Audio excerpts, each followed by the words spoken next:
It's the greatest thing I've ever seen.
All right, it is Tuesday night in Tooney Town, and that can only mean one thing. It is time for the fastest rising pro wrestling live stream podcast on the internet today.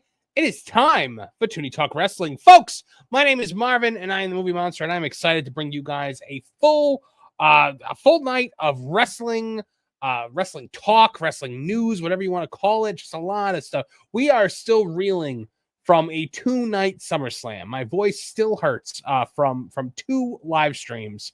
But you know whose voice is not hurt because he wasn't there.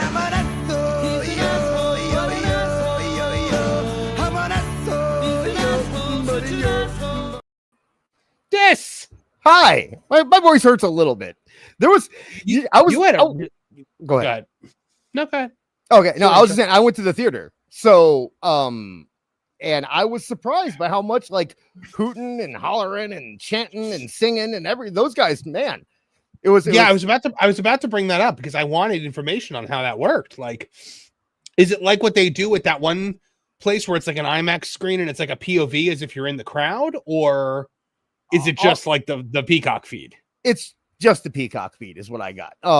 It wasn't that big of a screen. It was about a 200 seat theater, you know. Okay, yeah, they're not giving up a premium screen. No, for this then. Yeah. But I will say there were about, I'd say 60, 70 people there. Kids brought signs. We weren't allowed phones, which was weird because we were allowed to chant and people were singing and standing and doing all this stuff, but no phones. So I couldn't really I was hoping to get some pictures or some video and stuff, but not allowed. None of that. But it was cool.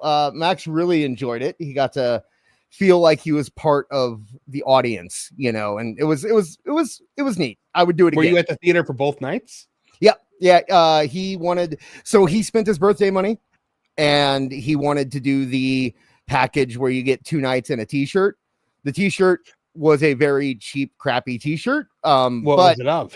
It just said Regal Theater SummerSlam 2025. You know, it's something. Oh boy, like one of those you get it like swags type stuff. You know, and so he wasn't very happy about that. But the ticket price was the same as if you had just bought it for 2 nights separately, so it wasn't that big of a deal.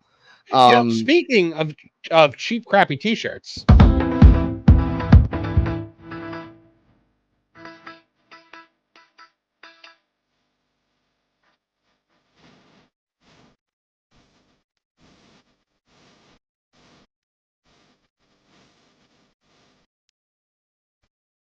It's not cheap or crappy, but you know, it's a good shirt. I'm actually wearing it right now.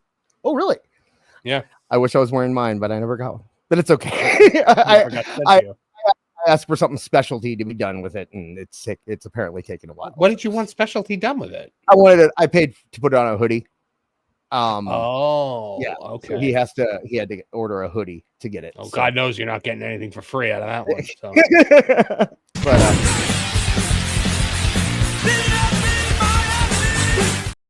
indeed. Oh my goodness. All right. So Kevin is joining us a little bit later. I know he is prepping for tonight for for Late Night with Lauren and Apollo, which I will also be joining them for. It's actually going to be a pretty fun show tonight. We're going to be recasting the original Roger Corman Fantastic Four movie, and the 2005 Fantastic Four movie using, period appropriate actors. So we did Caddyshack last week and it was a ton of fun. Oh, fun. Yeah, no, it was good. I think I had the best Caddyshack recast. But we used to, on my old show, we used to do recasts where we would take popular movies and try to cast them with wrestlers. Maybe we'll do that sometime if we have a slow week. That'd be fun. Need a slow week, though. We played one time, like just hanging around with friends. We did like the name a team of 5 wrestlers that you want with you during the zombie apocalypse. Yeah. And that, I mean, everybody took Ming or Haku. You got to. Dude, but see, and it's not like nobody's like Hogan or anything like that. No, like you're like, it's like Haku, Steve Blackman. Like you're looking for guys that are going to kill for you. There was a movie. Wasn't there a movie that came out recently with Haku where he fought off an alien invasion or something like that? It was like him and a bunch of guys. Yeah, we should check that out sometime. That might be a fun Patreon thing to do if we can. That would be a fun thing to do. Yeah, no, I'm trying to think of what my team. I think it was Haku, Steve Blackman, The Undertaker,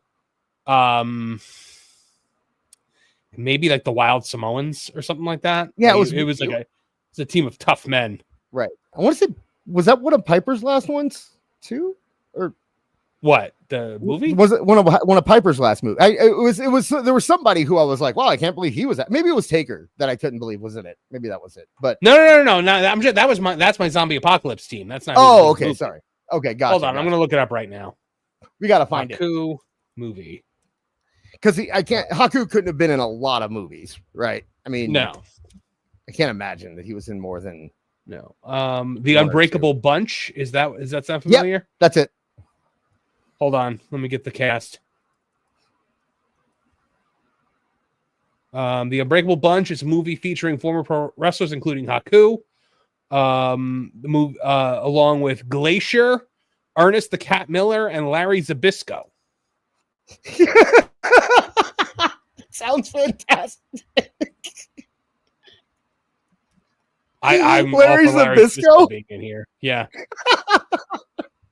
What a random. There's also there was a pilot for a TV show called Gone Fishing that starred Greg the Hammer Valentine, and like it was like Greg Valentine and Brutus Beefcake or something stupid like that. Oh boy. When they're like, now. So that one might be fun to dig up too at some point. It's all their real names. Oh, Stan Hansen's in it. What? Yeah. Apparently it's on. Apparently, according to the chat, it's on YouTube. So, Gangrel. Yeah. Wow. Okay.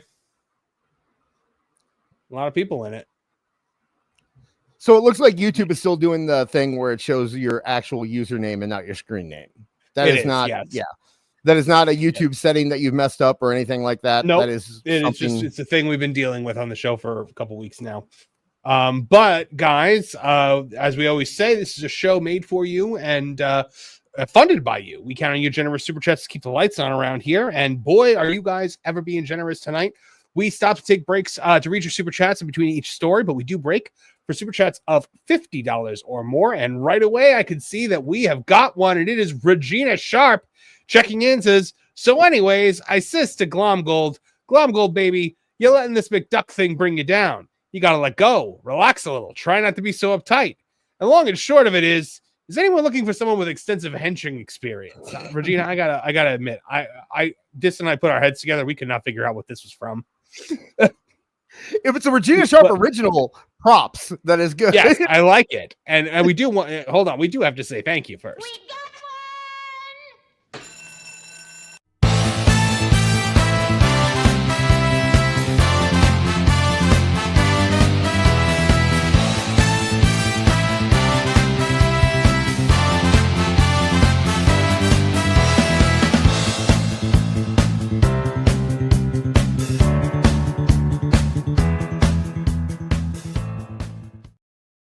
And of course, as always, we got to play the clip of all clips. Glom gold, glom gold, glom gold, glom gold.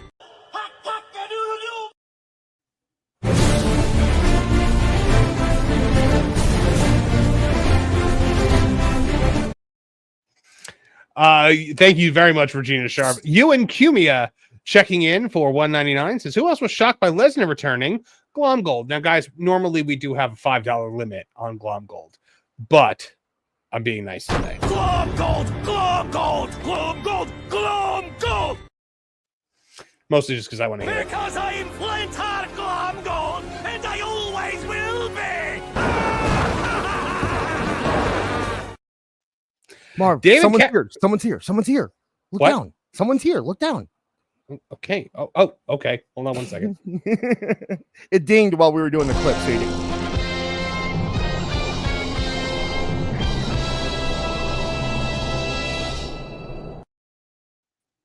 Kevin Apollo is here. Hello, gang. Kev, I know you are busy. Just putting over the fact that we are going to be recasting the good Fantastic Four movies tonight. Yes. Should be recasting the one that just happened. My God. Ugh. I have a theory about why that's so bad, but we'll save that for later. We'll save it for later. Yeah. Yeah, we are in the middle of some super chats. So, have you watched the Unbreakable Bunch with Ming and Larry Zbyszko and all, like, basically it's like basically it's the Expendables with like old timey wrestlers and like Glacier and Ernest the Cat Miller. Because we're fighting zombies. Aliens, I think. Aliens, yeah. Yeah, Ernest the Cat Miller pops up in the weirdest places, like places you don't expect him to pop up, like Goldberg's entrance or like The Wrestler. Like, just like, oh, there's Ernest the Cat Miller. Okay. But by the way, you and Cumia did also ask a question topical on who else was shocked by Lesnar returning. I was. I was. Yeah, I think everyone was. You can hear Awful and I flip out when it happens. Dis, what was the movie theater like? Insane. Insane. Not one person. You know what's weird? I didn't see one person upset about it, actually. Everyone. Oh, that's weird. It's almost like the internet's not the real world. Everyone was freaking out. Real fans versus internet weirdo white knights. Yeah.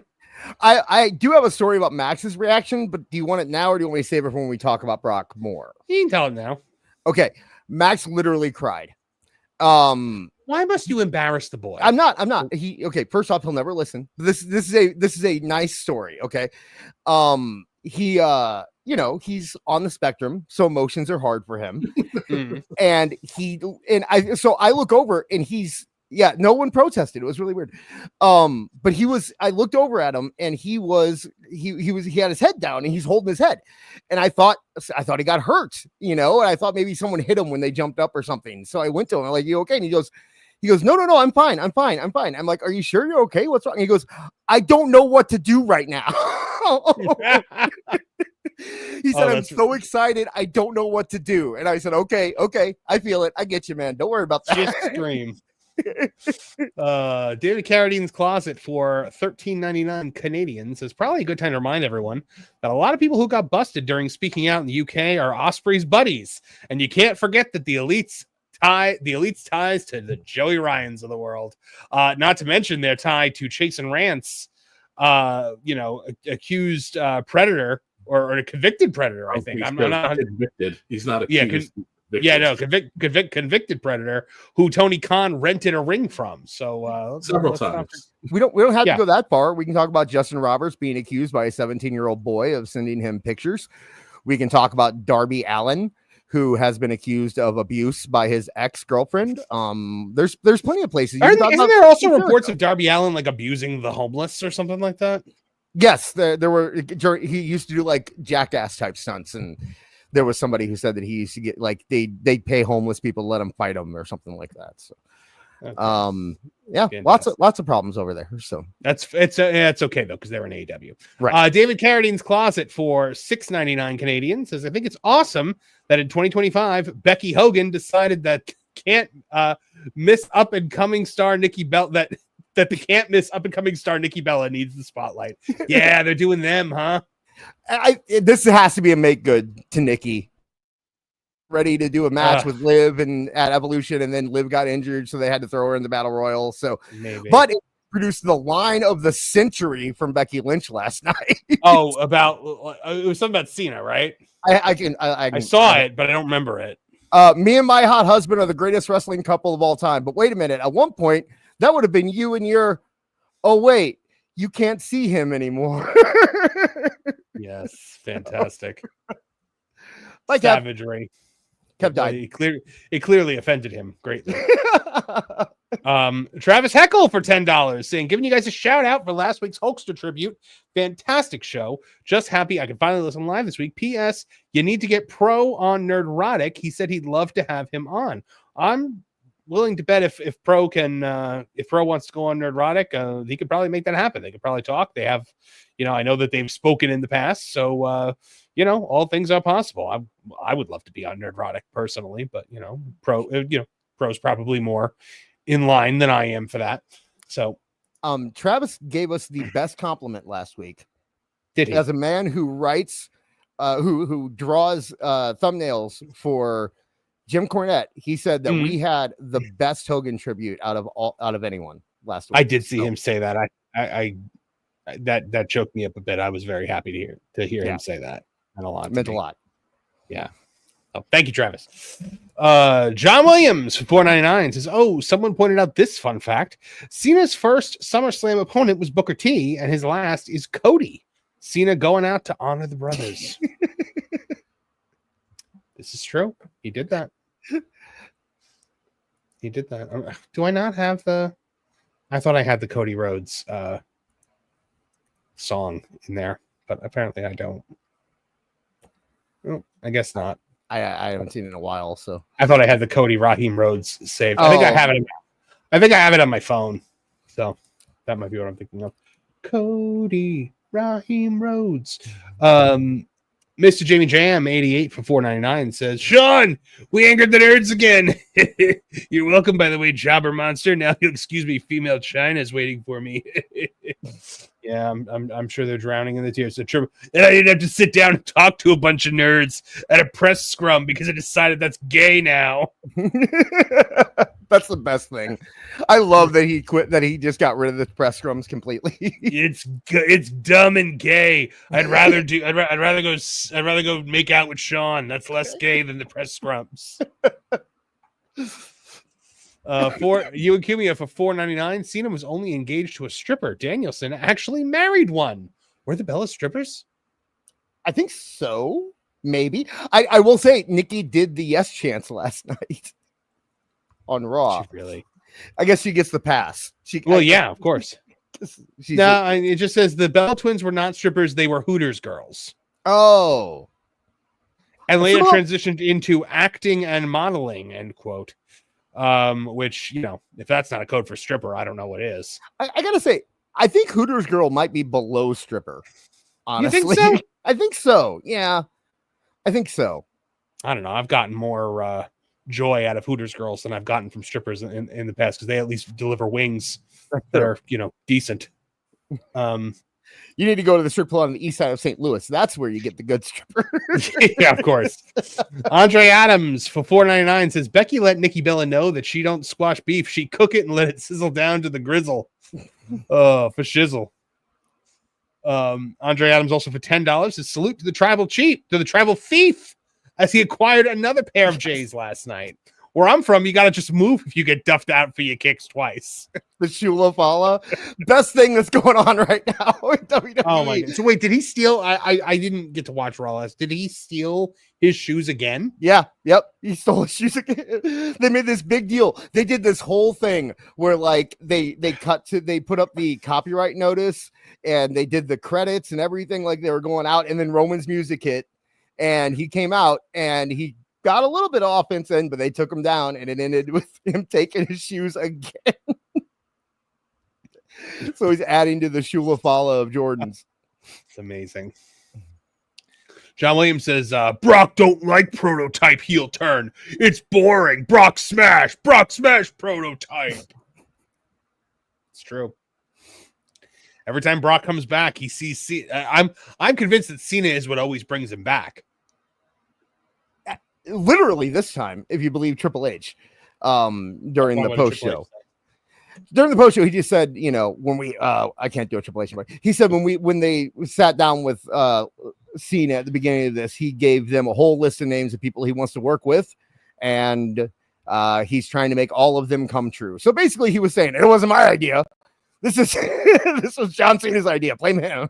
John Cena's got enough goodwill going right now where I don't think this will derail him. Regina Shaw, $5 is totally original, baby. Okay, maybe a little bit of Dusty in there. Oh, okay, it was Dusty. Hold on, let me do it again. But anyways, I say to Glam Gold, baby.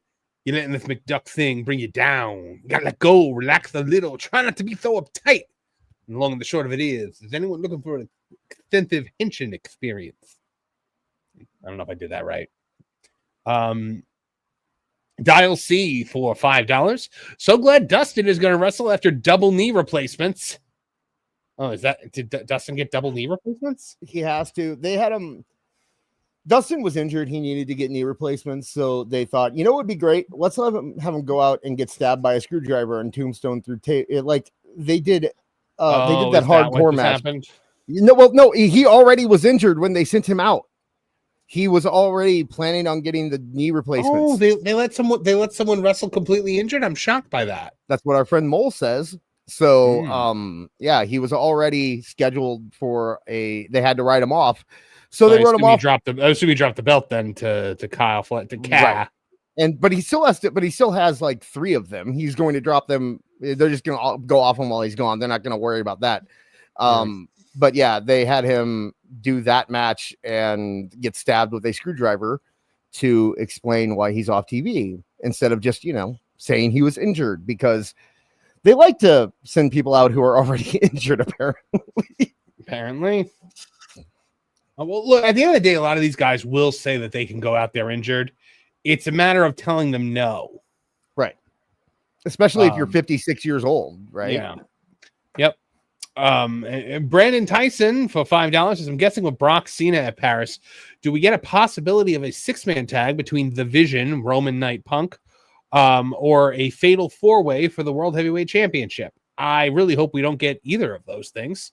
I don't want to see either of those, actually. Yeah. I don't know. I've heard that Roman this was writing him off until Survivor Series. Mm-hmm. I don't think they would give Brock Cena away at Paris. Like, that seems like a bigger match than Paris. But I mean, how long are you going to build that up for? Well, I think Cena's gone for a few weeks. He's going to be in Paris. He's on Friday. He's on SmackDown Friday. Yeah. Oh, okay. I didn't know. I assumed that he had to go away to do press for Peacemaker. I mean, he might have to after Friday, but they've advertised him for Paris and they've advertised him for SmackDown. Okay. So, I mean, maybe, I guess they could do Brock Cena in Paris. It just seems like I still can't believe that they just nixed that heel turn the way they did. I can. Well, okay. You know what it does tell me, though? It tells me that Unreal isn't quite as unreal as people think it is, because the entire idea of John Cena turning face is based on something that happened in Unreal. Because, he made the comment where he said, somebody told me that this was going to be a shocking TV, and somebody told me that this was going to be blah, blah, blah. And it was The Rock. And that was a scene in Unreal. They showed that there. So, they're already using it for storylines. And honestly, that's just like they found out they could get Brock 4 weeks ago, right? When you find out you can get Brock, just say, do we want to try to figure out a way where we want to Brock? Could you imagine if they would have tried to bring Brock in as a face right now? That would be interesting. Yeah, that would be a lot harder for people to swallow than this. So, whatever. It's Cena's last run. I think I prefer Cena's stuff being in its own little world that doesn't really affect the rest of the company.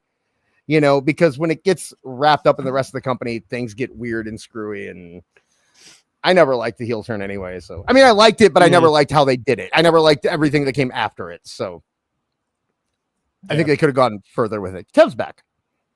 Oh, good. Well, I don't think he's back yet. Oh, there he is. There you are. Sorry, my Wi-Fi just melted the bed. It happens.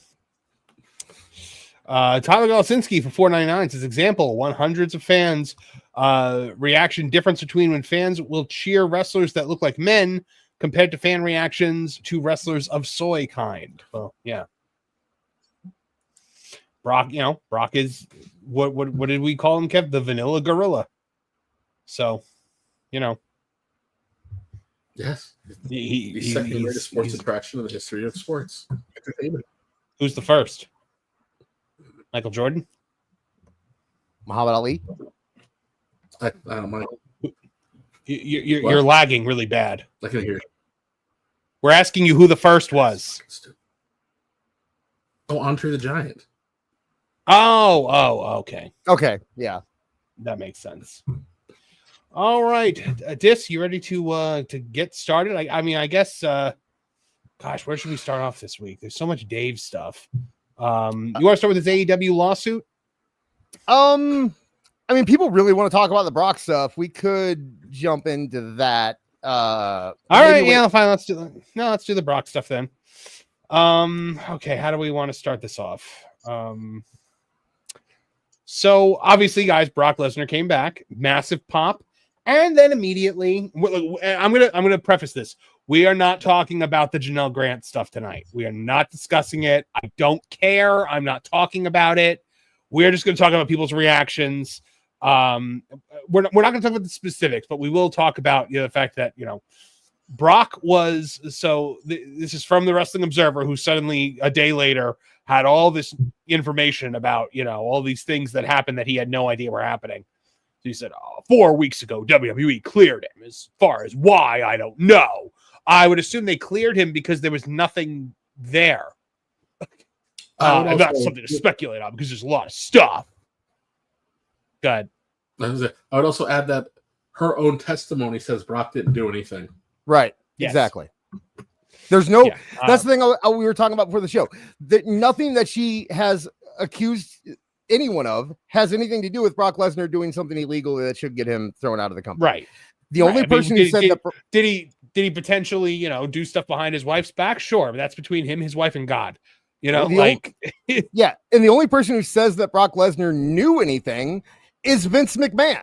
And to believe any of the lawsuit, you have to think that Vince is a liar. So there's this conundrum where it's like you can't say that one thing's true and the other thing's not. Or he wasn't a liar but he's a liar now. Vince is telling the truth when it's something they want to hear. Right.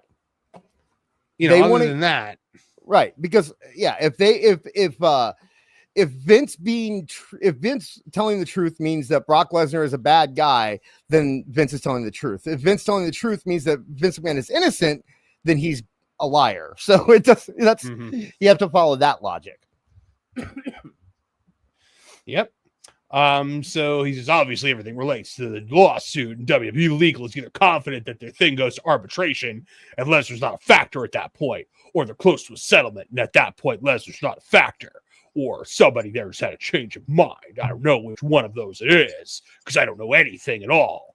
Everybody figured this out, but I can tell you also factually that the reason they didn't do the press conferences was because of this angle. No, it's because they canceled the press conferences. They're not doing them. Triple H thinks they're dumb. Yeah. Triple H doesn't want to sit in a room with a bunch of podcasters asking The Rock. The moment he decided to end these was when somebody asked The Rock what his Waffle House order is. Yeah. And then he's just Dave Meltzer just trying to say just at the end of the day, if there was a 1% chance that Brock was going to be incriminated in anything illegal, there's a 0% chance they would have brought him back. Yeah, absolutely. The publicly traded company, that has no loyalty. People like Nick Khan and them, they have no loyalty to Brock Lesnar. It's a matter of risk versus reward. And if there's no risk, there's plenty of reward because we'll get into it in a second about, TKO is so money hungry that they don't even comp wrestlers tickets anymore. You get them at a nice discount, but people have to buy. They're so money hungry that they cover every inch of the screen in ads. Anything, yes. Do you think they really want to pay for 40 quote unquote journalists to come out and sit there and ask The Rock about his Waffle House order, or ask Nikki Bella about how she feels about not having a match against Liv Morgan? Like nobody.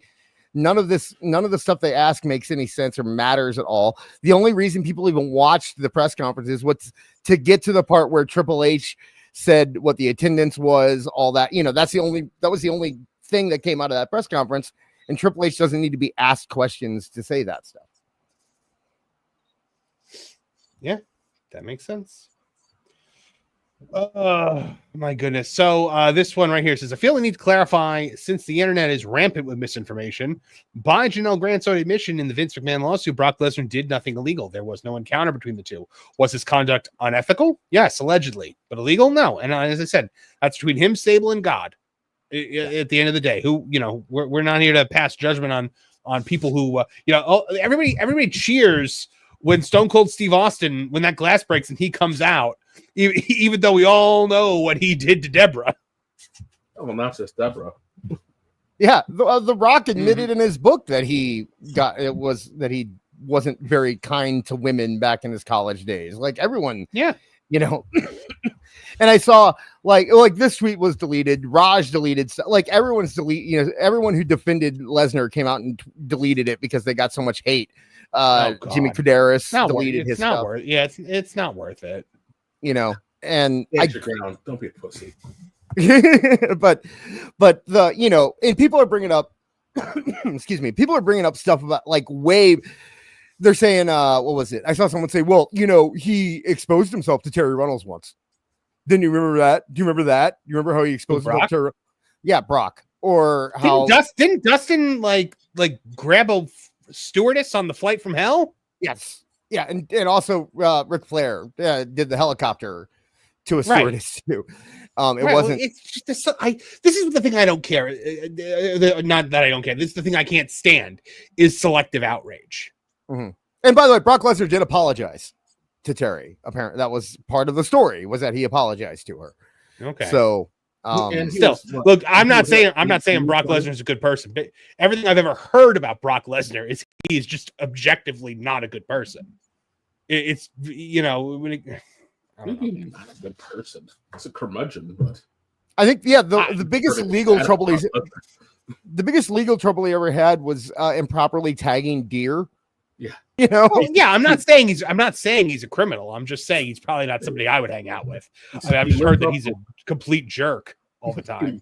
He lives off the land. He donates to charity. He loves his wife, and he tells dirty hoes that I got weather problems. I'm not coming. That story too. That's the one everyone kept throwing at me was, the only reason he didn't show up was because he was drunk. I said we're not talking about it. Oh, okay. We're not getting into for 10 minutes. I just thought we're not. We're getting into specifics, and you said a thing that I specifically asked you to not say. So, but let's see how the people are responding. So the video: Brock Lesnar is back and crushes John Cena with an F5. 2 million views, 87,000 likes, 6,700 dislikes. So, guys, that right there says the internet is not the real world. No, look at the scales, the shirts. Yes, and the shirts. All 3 of Brock Lesnar's new T-shirts are currently among the best-selling apparel on WWE Shop. That is the Brock Lesnar logo T-shirt, the Brock Lesnar The Beast is Back T-shirt, and the Brock Lesnar Here Comes the Beast T-shirt. Here comes the Beast instead of Here Comes the Pain. Yeah, here comes the pain. Always his thing. It's like Hulk still rules. Yeah, he's coming back. It's the return of Brock Lesnar. So yeah, right. Look, at the end of the day, I don't care if Brock is back or not. I'm beyond the point of giving a crap about Brock. I don't care to see him on my screen. I've never really been a huge Brock guy. I understand he's an elite athlete. And he moves merchandise. So from a business perspective, I get it, especially if there's nothing legal happening that's going to keep him out. Well, what do you really do with him at this point? He's done everything that a person can do. So it's like, But look what we were talking about last week with Hogan, where the guy went on a 10-year apology tour, and it's never enough. No, it's never enough. If you okay, if we're going to talk about the idea, the concept of Brock Lesnar sticking around, first off, do we think Brock Lesnar is going to stick around post Cena? No. So you think He'll come back whenever he wants $1 million payday. You know what? Maybe I could see them doing something for like Obafemi at some point in time. I was going to say there's Obafemi. I could see Gunther because he wasn't happy about not being able to fight Gunther, and Gunther wasn't happy about not being able to fight Brock. I could see them wanting to get together and do something. And I could maybe Braun Breaker, considering he didn't get that Goldberg send-off that everyone thought he should get. I could see them doing something with him and Braun. But outside of those four, I don't think there's there's no reason to have Brock Lesnar in the world title hunt or as a weekly character or anything I guess he could be a fun little thing to have a segment with him and Heyman. But outside of that, there's not a lot of meat on that bone, He's an attraction. You bring him in for a big money match once in a while. What you don't do is you don't put the belt back on him. That was what I hated with Brock. I didn't like when Brock was the champion and he'd show up every 3 months.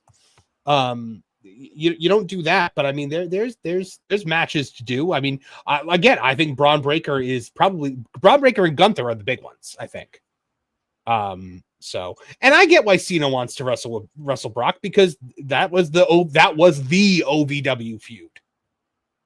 Yeah. So I guess my next question would be, who else do you think is on Cena's list? That's a good question.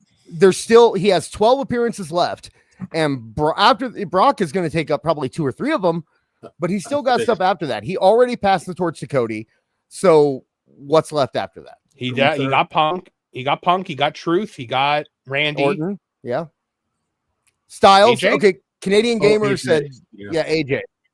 But that can't be his last one, right? I would think it would be Gunther if Gunther is healed on time.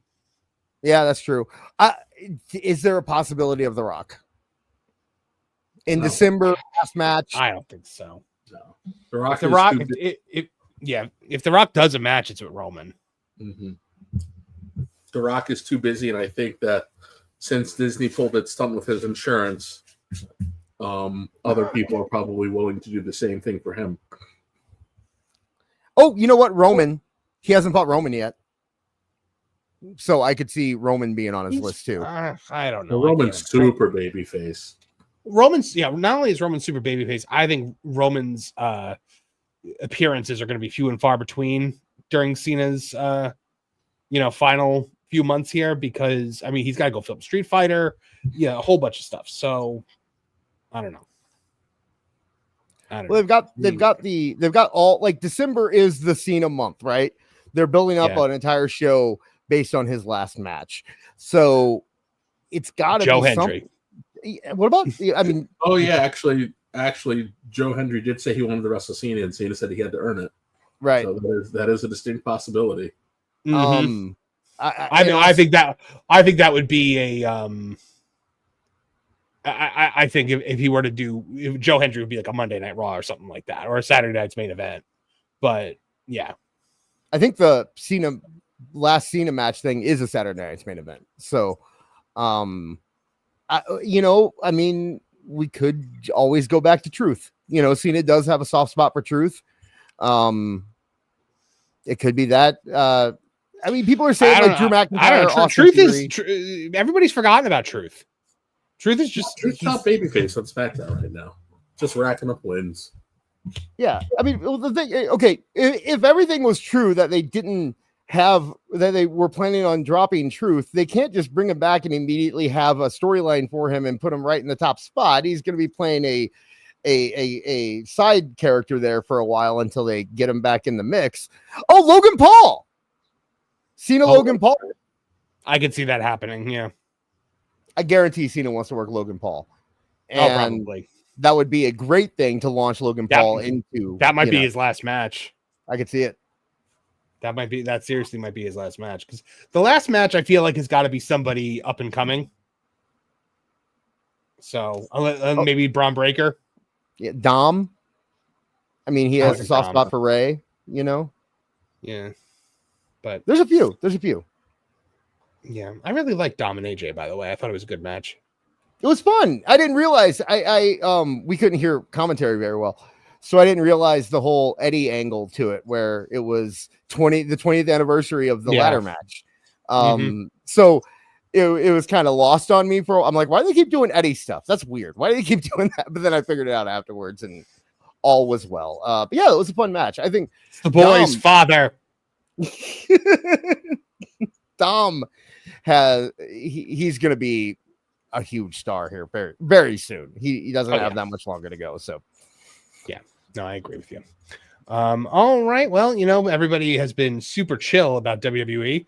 People like Brian Zane of Wrestling with Regret being WWE is so far up its own ass. Triple H can almost touch his pacemaker with his nose.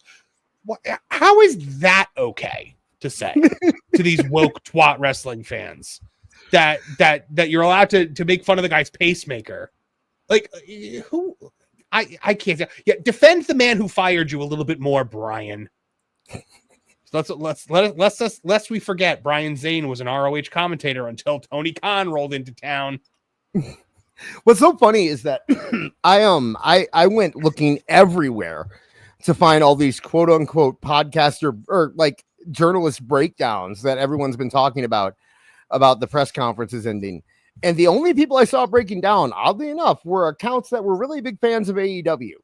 It didn't seem like even the journalists really cared all that much.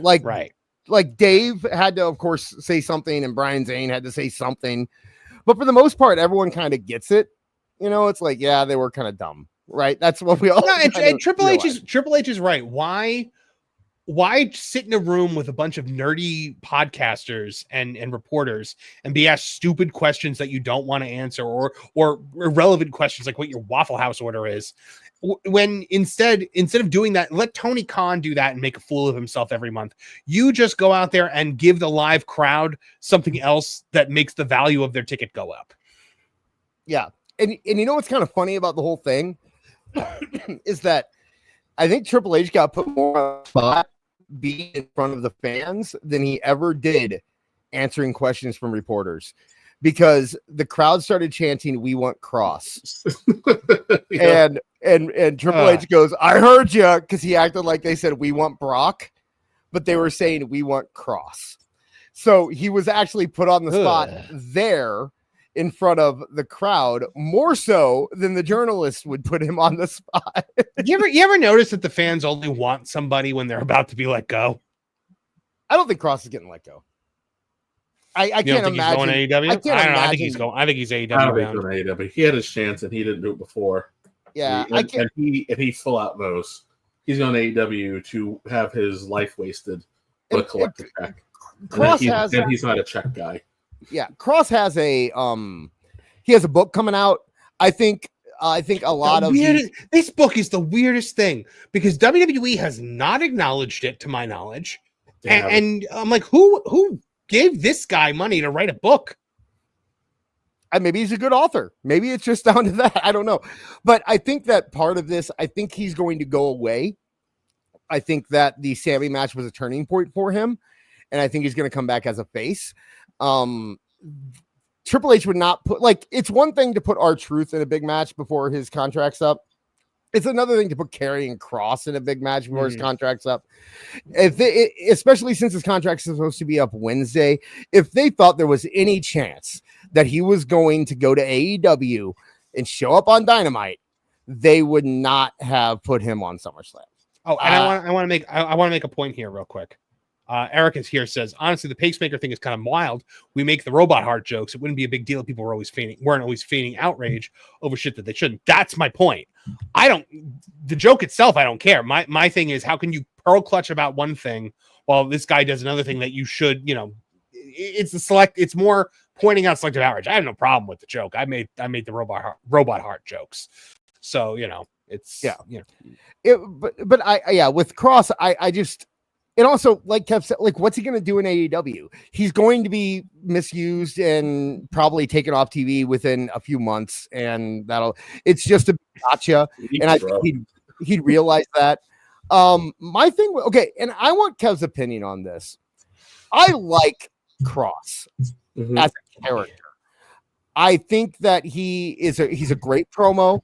He has a great look. He has a lot of charisma. Mm-hmm.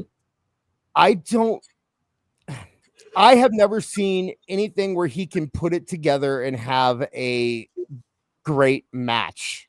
And I'm not saying work rate. I'm not saying flippies. I'm saying like he has the psychology, but it just doesn't seem to come together. And I don't know if that's because he's not being produced properly or if it is something on his end. But I mean, I followed him through TNA.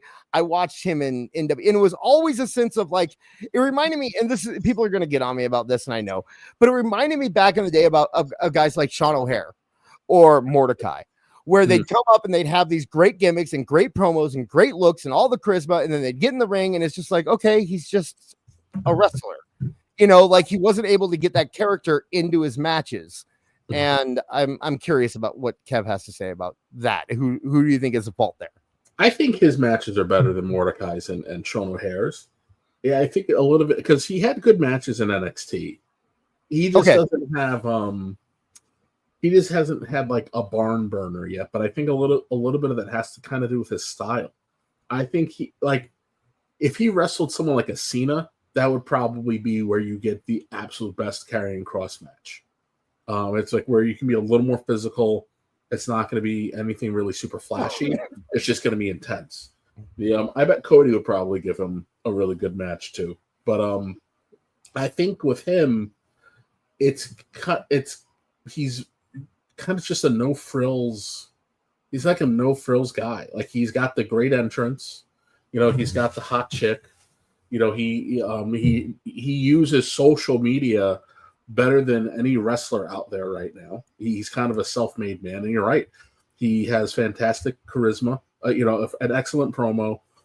He looks like he's a freaking killer. It's just for whatever reason they have a hard time pulling the trigger with this guy, and I don't quite get it. But and then I guess when you think about it too, fine. I do agree. He's probably going to resign, and he'll go away for a little bit. But do you really have him come back as a babyface? Because now you got to break it down. Like he'll be like what, number 8 on the totem pole of babyfaces? Maybe 7. Was it Jay? Are we really spending this much time talking about Karrion? It's the dude. Everyone's talking about Karrion. Oh, I could not care less. I'm telling you. I know if the people are talking about it, then. You've gotten like 4 super chats about Karrion Kross since we started talking. I know. I don't get it. I don't understand what people see in him. So I don't get it. Let us go. Let me and Kev go. So here's my thing about Kross. Yes, he's not. I don't think that he would be a top babyface, but I think to reestablish him, I think bringing him back as more of a Jake the Snake and less of a Kevin Sullivan, and letting people get back and understand the psychology of his character, have him go through the mid-card, maybe give him a U.S. title run, Intercontinental title run, because they are lacking in mid-card baby faces. And kind of throw him into that, maybe even put him down in NXT for a little bit and let him kind of work on that character and see where it goes. And then when he turns heel, there's a reason for people to hate him, because right now there's no reason for people. He's just a really cool guy. He has a really hot girlfriend, you know. I mean, and the Scarlett's been grossly underutilized too. I don't know, man. I think they're better off. Right? Nobody's really put their hands on Adam Pearce, right? Right. So I would totally do a thing where you just play into the fact that the guy's contract is ending. Oh, you guys saw me on. You saw how the crowd responded to me on Sunday. You guys have never used me right here. I'm out of here. F you all. And then Adam Pearce comes out and he puts hands on Adam Pearce, and then he gets fired. Yeah, and goes away for a little bit, and now he's got nuclear levels of heat because he put hands on Adam Kross. I think the only way to get more heat is to put hands on Triple H, and you can't put hands on Triple H. Right. And then when he comes back, you just have him immediately attack whoever honestly, it should be Sheamus. Sheamus is the mid card. Sheamus is the gatekeeper to the main event. Is where Sheamus is. Is Sheamus hurt? He's been wrestling every week. He's having great matches with Rusev every week. This is what happens when you watch through YouTube clips. Yeah. No, he's been having fantastic matches with Rusev, reestablishing Rusev. It's really smart like the two of them together. Yeah. I do like you're almost in that bad spot where you watch on YouTube and you don't realize that they chopped out half the show. Yeah. It's YouTube on Hulu. But you mentioned Pierce though. There's no reason he couldn't have a short thing with Pierce when he came back. Mm-hmm. Pierce can still go. It'd be a good sacrifice to him for his new gimmick. Would be Pierce finally stepping into the ring and then Cross just destroys him. Personally, I'm waiting for Pierce and Aldis at Survivor Series. That's what we all want that. We all want that, but it's a pipe dream. I think there's a lot of meat left on the bone with Cross. And apparently they did promote his book a little bit. I can see him going I just don't see him going to AEW. I don't see how that benefits anybody. I would hope that if he left, if anything, he should go back to TNA. Yeah. And it may be one of those things where like sometimes you have to leave and come back. Like when you wind up in a little funk where they don't do something with you, like Drew McIntyre, like Cody, but I think going to AEW would just be the absolute worst thing on the planet for this dude. He just, what do you do with him? I would put it to you like this. We've got two storylines running in both companies that are relatively similar and nobody noticed. MJF and the Hurt Syndicate and the New Day and Grayson Waller. And the New Day Grayson Waller story is much more compelling and way better than the Hurt Syndicate MJF, which technically is jam-packed with a bunch of main eventers. Mm-hmm. So if they can't get something that simple right, what are they going to do with this guy? They have him build the AEW equivalent of the Dungeon of Doom? They'd put him with Brody and Buddy, right? Just never replace Aleister Black. Yeah, exactly. It'd be more lane. It'd be a lane retread. So it's like the dude is just better off just going to TNA. And do another thing. Rebooting. Do you agree with me that he doesn't need a faction? No, absolutely not. I think the worst thing that they did to him was the faction. Because he's not in a position to get two other people over. He's not there yet. By the way, the chat is yelling at us. He's not going to AEW because Don Callis works there. Oh yeah, that's right. So what's his heat with Don Callis? Scarlett, and the accusation about Don Callis came from Scarlett. Okay. Yeah. So yeah, that's not happening. So he knows where his bread's buttered. Like he maybe TNA. I could see, and if he went to TNA, I'd almost think it was them sending him to TNA. Mm-hmm, them saying, go reestablish yourself, get some reps in. Like, let's see what you can do. We're done, Marv. You can come back now. Yeah, we beat this to death.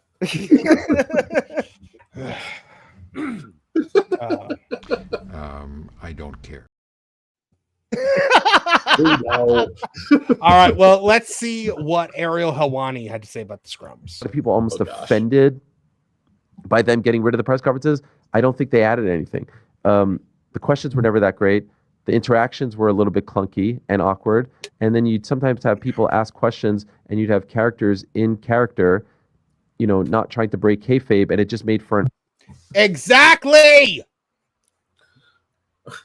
Amazing how common sense prevails when you're not dealing with Alvarez, Meltzer, the IWC goons, and the rest of the fake journalists. Well, when you are, and because this is my problem every time we have to watch the AEW ones, I'm like, we just got to watch Captain Ritalin stutter and repeat himself 20 times, and then a bunch of people are going to come out and they're going to talk to the press in character. What purpose does that serve the press? Oh, you mean you're not impressed by my coming out and being a British Joan Crawford and using vulgarities for no reason? I have nothing to say. C-word, bitch, dick, things of that nature. Fuck. Sexual overtone. The most interesting stuff came from the interactions with Triple H, because he's sort of serving as the Dana White of WWE. He's the figurehead. He's the guy. That's the way they're positioning him, as they should. It makes the most sense to do that. He plays that role perfectly. But I'm not surprised. It always felt to me like they were going to get rid of it at some point. And so did they get rid of it? Because it's dumb. It's dumb.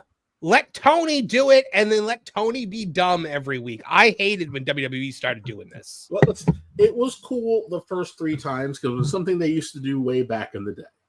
And then it went nowhere. Because you can't, and only certain people really knew how to do it. So it's just, like, at the end of the day, it's not, because I get it. Sports do it. UFC does it. It's not a sport. It's a television show. It has credits at the end that tells you who wrote it. Yeah, at the end of the day, we need to stop. Like, it's either a work or it's a shoot. Like, let's figure that out and talk to the press like that, because talking to the press in a worked promo is the lamest thing I've ever seen.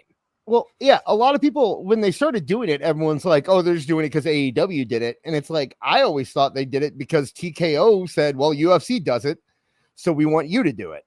And you know, and like Kev said, at first it felt real a little bit, right? And then they started kind of working it a little bit, and that felt kind of cool. And then they just slipped into this thing where everyone was just asking, like, what's your favorite color? Who do you want to fight next month? And it's just like, come on, this is pointless. Waste of time.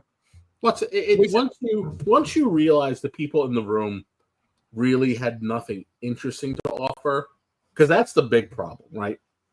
They all have media training. They can sit down and have a super compelling 3-hour conversation with Ariel. But when it's when it's freaking Queen of the Ring asking you some nonsensical question or some idiot asking you about your waffles, you realize it gets old real quick, and you can't go out there and crap on them because you don't want to be rude. You don't want to be rude because they're gonna flame you. But you also realize that this is a waste of time. It's a waste of time. Have them sit in a room with Make-A-Wish kids and answer their questions. You know what? That would be that would at least be heartwarming in some way, and somebody would end up happy out of it. You know, we made jokes about this with the Tony stuff because AEW was allowing super chats on their YouTube stream. But the idea of, like, not saying you answer every super chat, but having people go on YouTube and pay to possibly get a question through to Triple H would probably be more useful than them sitting in a room in front of press people who most of the time are going to ask questions that either mean nothing or he can't answer. And a big reason about that is that curated questions, they at least allow for you to, because these press conferences aren't just being watched by the hardcore fans. A lot of them are the casuals who just want all the WWE stuff they can get. So when you have the IWC crap bleed in to the press conference, then it confuses them. It means nothing to them. It bores them.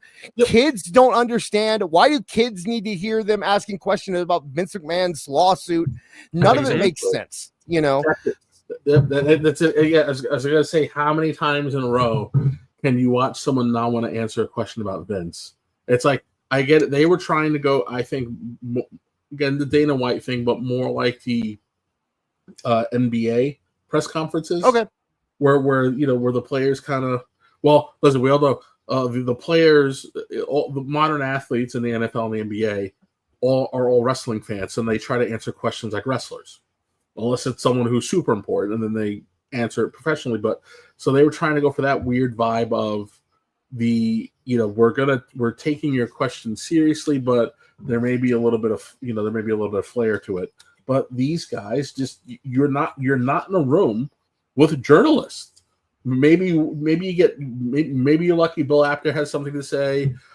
Chris Van Vliet wasn't at many of them. Fleetman wasn't at many of them, so you weren't getting anything that good. Sam Roberts works for them, so he's not going to be in there.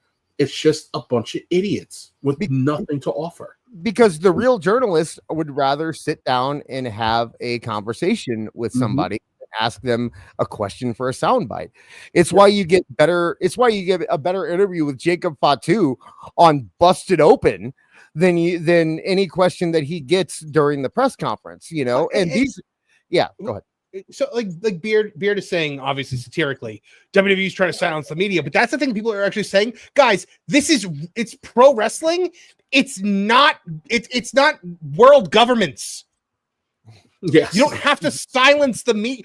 Like, come on, it's a television show. Yes. It's okay to be passionate about it, but to think that there needs to be this like this media that hounds it for information, like it's a world government. This makes go ahead. That was it. Jacob Fatu is not Macron not answering about the size of his wife's hands. Stop it. But you know, it actually, Marv, you hit on something really interesting, because I heard someone, I believe it was Justin LaBar, maybe talking about this, but he said, you know, people were complaining about WWE Unreal, and he goes, and he's like, you're calling in to a wrestling talk show that treats the business as a shoot on a 24-hour wrestling radio network and complaining because they're giving away too much of the business. Like, this is what we do all day. And the people that, you know, so it's like the idea that the people that are complaining the loudest about WWE giving stuff away are also the people that are going to give everything away of WWE and look at all the websites and find out all the spoilers and spend all their day in the IWC. Like, I can see where Triple H would be like, you know what? We don't need to cater one bit to these people. Let's worry about the people that bought tickets to our show. And that's the thing. When you are AEW and you just have that core, maybe 400, 500,000 people who watch your show, and everything else on top of that is just gravy, you cater to those people. But WWE is trying to cater to a worldwide audience. It's and like we just saw, look, like we saw right here, you know, like we saw here, the internet, the IWC, it's not the real world. The weekend because he was coming back. Who knows? Maybe we'll find out one of these days. But I also think that there's no way that they didn't, from a legal standpoint, cross all the T's, dot all the I's, make sure to a T that they were in the clear for him to come back. They had to make sure that they were in the clear legally for him to come back. Like, there's no way. It's not like they just jumped the gun and said, like, oh, let's just take our chances here. Again, you said this earlier, Marv. I'm blown away by the fact that people try to ignore this. They are a publicly traded company. They're held to standards that are unbelievable. If they fib, the wrath of the United States government comes down upon them. And it's not a matter of what government, it's a matter of how many different agencies come down on them. They were ready to send Vince McMahon to prison for spending his own money. And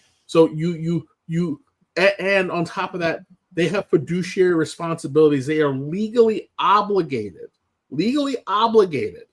to share information with their shareholders and or not obfuscate or leave things out by omission. They have to be honest about certain things. So bringing in Brock Lesnar, if there was even an iota of liability, he would not exist, because negative press damages the brand. This isn't WWE being a privately owned company where controversy creates cash. Controversy is a stock hit. Look at what happened when Vince first hit the papers. The stock tanked. Look at what happened when Vince left. The stock tanked. They had to bring Stephanie back because they needed a McMahon at the helm so the shareholders would relax.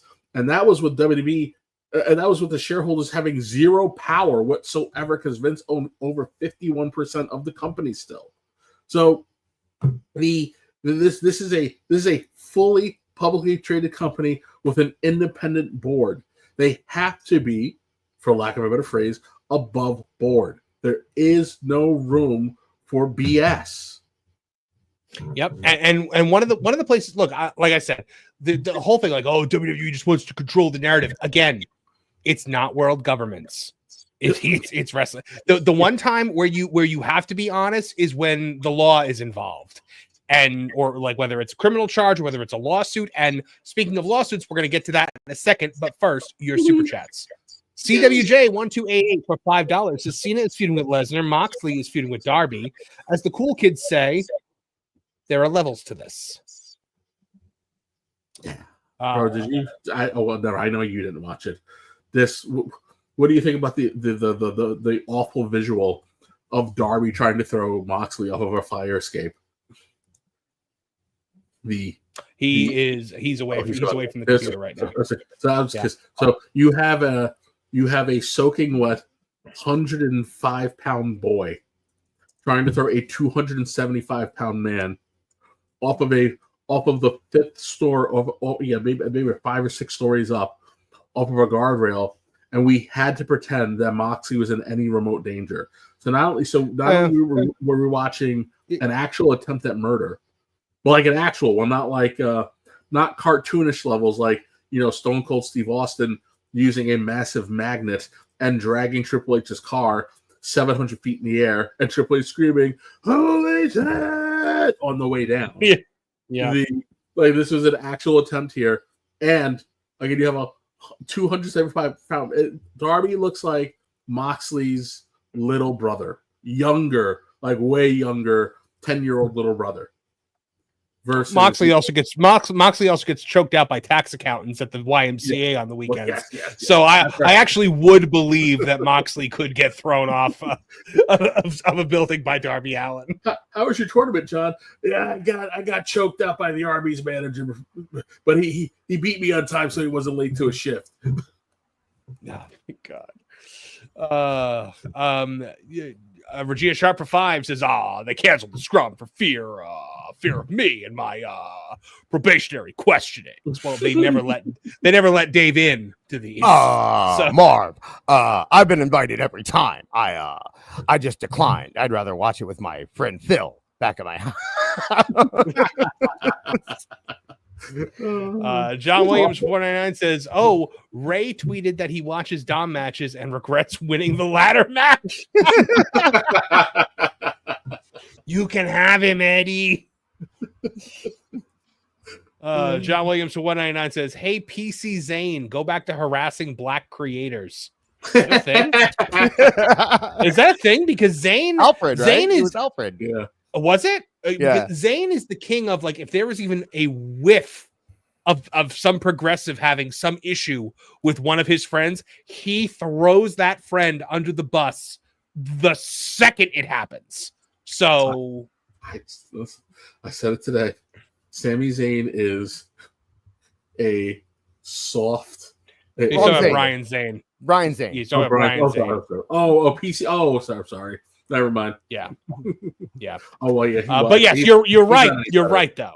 You are correct. Yeah, there's nothing you know what? correct with what you said. And maybe I would appreciate Karrion Kross more if he was interacting with someone who wasn't Sami Zayn on TV. Because my God, look, night one was so god awfully slow to begin with, but then when Sami Zayn came out, I was like, "What are we doing here?" David Carradine's closet for $2 Canadian with Don Callis there. Kross will never go to AEW. Yeah, I would believe that, unless Tony offers him a floppity $1 jillion. So he's very principled, and also very protective of Scarlett. Very, very protective of Scarlett. So, Chef Eddie for $5 says Kross was an MMA fighter. Does he have a better record than Punk? I mean, probably. I would assume most MMA fighters do.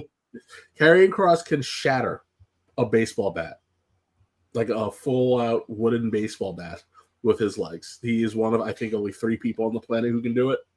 Is he the one that the Wokies tried to, like, say his tattoos were some kind of like dog whistle or something coded? Yeah. Where they're coded things like Final Testament was supposed to be a They bought him because he's an unabashed libertarian. Gotcha. CWJ1288 for $2. Should Kross be a manager at this point? No. He would tower over his clients. Like, you can't do that. Yeah. Denisha Lane for $4.99 says Marv, Kathy Kelly mentioned Karrion Kross's book and Scarlett has and Scarlett has problems with Don Callis. Oh, okay. So they have mentioned the book up to SummerSlam. I know they hadn't mentioned it, or I thought they hadn't mentioned it. They did it on the website a couple of times, and then they did but I wasn't sure if that was a WWE produced thing or if that was something he produced. I don't know about that either. I do know Kathy Kelly did when she interviewed him. They did talk about the book. So okay, yeah. Well, Virginia Sharp for 5 says hilariously, the publisher of Cross's book is a small Canadian indie publisher named ECW Publishing. Oh yeah, so the book might be on spec anyway. Oh, that's interesting. They do all the wrestling books. Mhm. I think Foley's books were from ECW. No, not Foley's. The WrestleCrap books were from ECW Press. That's what it was. JPS for $2 is I'm on the fence that Scarlett is being wasted. So, maybe doesn't think it is. John Williams for 49 says his wife is hot. Sickos want to see Tony pull a Joey on her. Ew. He's back, by the way. Did you see that? He's back. What the hell is that? Joey Ryan? Yeah, no one's talking. No one cares. But Joey Ryan came back to independent wrestling now. So, wow, no one's complaining about it. Yeah, wow, Steel Horse himself, because he played Steel Horse in Glow. Right. That was that was him, right? Like when they go to the indie show and they see Steel Horse, that was Joey Ryan. At least I always thought it was.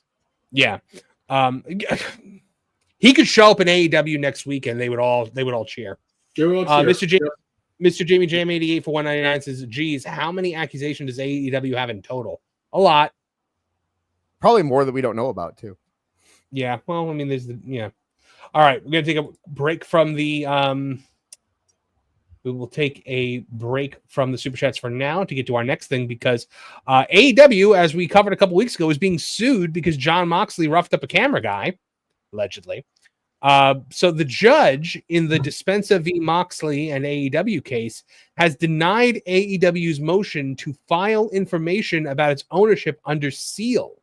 AEW is trying to establish diversity of jurisdiction to get the case out of Michigan State Court and into federal court. So essentially what happened is, for this thing, they're trying to get AEW to say who owns the company. And AEW wanted that under wraps. Yeah, they're trying to get them to say who has stake in Beatnik LLC, because that is the LLC that is the owner of AEW. So they're trying to get information on Beatnik, and AEW is not wanting to release information on Beatnik. Also Alex Riley was Steel Horse. I just saw it. Oh, okay. Somebody in the chat said it, and I looked it up. Literally the same person. Do that to poor Alex Riley. But no, okay. So there's a lot of speculation going around that it's like Meltzer or that it's WBD, which, by the way, we've already pretty much determined that WBD has stake. Like, that's not a break in. They wouldn't be trying to hide any ownership stake from WBD. Go to the next one so we can because the next one kind of explains that they didn't do this. They said no. Yeah. So update on this: AEW today says it won't file an unredacted version of its filing that would disclose the trustees and beneficiaries behind Beatnik Investments LLC, the entity that controls AEW. The judge said he would remand this back to state court if AEW didn't disclose. Right. So I don't get it. Like, what are you trying to hide? Well, it can't be Meltzer. I refuse to believe that Meltzer has ownership stake in this. No. If that ever came out, that would be the most damning thing. That would be like a legitimate scandal that he's profiting off of trying to say. I really don't think that that's the case. I think it would come out that Chad full on owns it and Tony doesn't actually own it. Okay, it would be a scandal if Meltzer owned it, but it would also be something that no one cares about, and there's really no reason to not disclose it, because the only people that would care, like, do you really think AEW fans are going to care that Dave Meltzer has a stake in AEW? Like, they don't. And WWE fans already think that Dave does, so it wouldn't change anything. I agree with Beard. I think it's just that Shad owns it. And Shad is the primary owner, and that's going to embarrass Tony. So let's get into. I do think that it is involving embarrassing Tony. I think that I think that Shad has a stake. Obviously, but I think the main thing is that we're going to find out through this.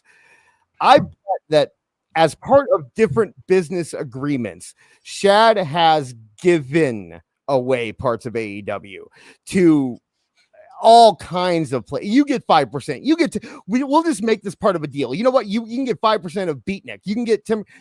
And the image of AEW is that it is owned by Tony Khan with the help of Shad Khan and is a family company. If it comes out that they are owned by multiple billionaires or investment firms or all this different things that go into it, it's really going to change the image because they could be more corporately structured than WWE is, depending on how many different people are involved with Beatnik Corporation. Because right now, Beatnik is just listed as the trustees being Tony and his sister. Those are the trustees. But you know, I mean, there's all kinds of crazy things. We could find out that it's a tax shelter. We could find out, like, there's so many possibilities. But if I'm really going to be honest, I think that they are just going to keep putting in motions that are going to keep this going on to try to milk the guy into the point that he is willing to settle. That seems like the most realistic thing to me, is that they just want this guy to settle.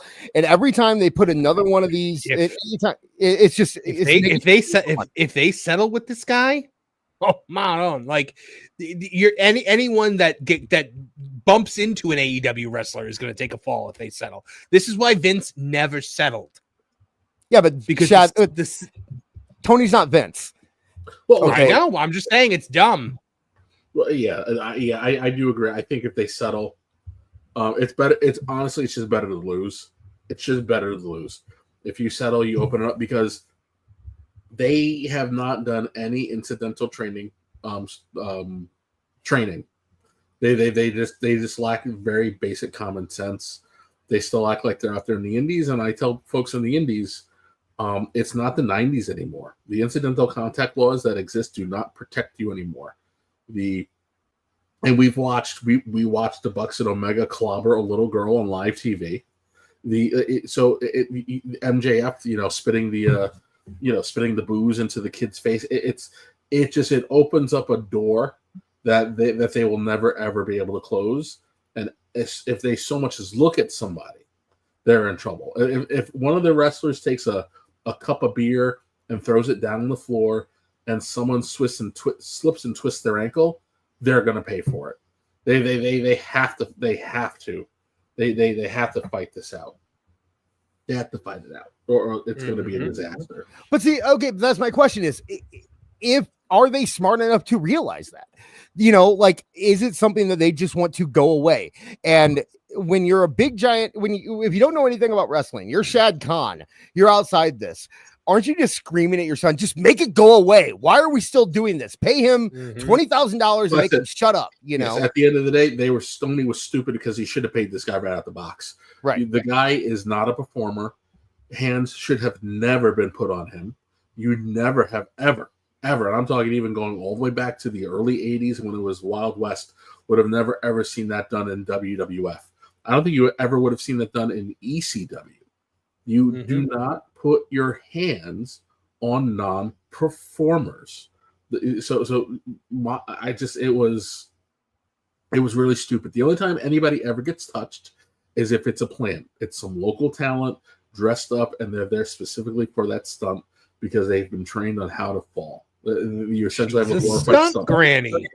Yep. That was, you know what? That was actually one of my tells on Unreal. There was a point during Unreal where Jacob Fatu hit a fan, and Triple H goes, "We got to tell him he can't hit fans." Oh, it's a plant. Okay, it's good. It's plant. If there's no way that Triple H didn't know, if he thought Jacob Fatu actually hit a fan, he would have it would have been way worse than him going, "We got to tell Jacob he can't hit a fan." That's one of the. It's a reality show. It's a reality show. They're all fake. Right. Every one of them. Thank you. I'm so confused on why we're making such a big deal out of this show. Why does everyone think that this is real? Like, this is like the unfiltered view. Do you think Triple H doesn't know there are cameras around him? Whoa, where'd that come from? You were filming that? Sean, DEFCON 1. You know when a wrestler's working when his mouth is open. That's when a wrestler's working. He is all Hulk Hogan worked till the day he died. Every shoot interview you've heard is a work. Every it's all a work, man.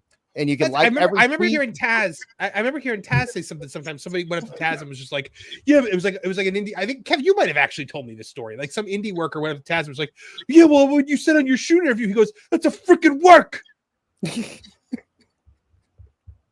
all the work. It's all the work. But the only person who works more than wrestlers are strippers. They don't work, you guys. Me and I will say to close out this lawsuit stuff. Me and Awful are doing a lot of like nerd research on this. We're trying to get the whole trustee list and stuff like that. So we might have a nice little segment about this next week. So if we don't want to get too deep in the weeds now, it might be okay. Because I was working on this right up until showtime, and I was like, you know what? We need to save this. So we're gonna have a little bit more on this. If you like nerd shit, tune in next week. We got nerd shit for you. So, well, speaking of nerds.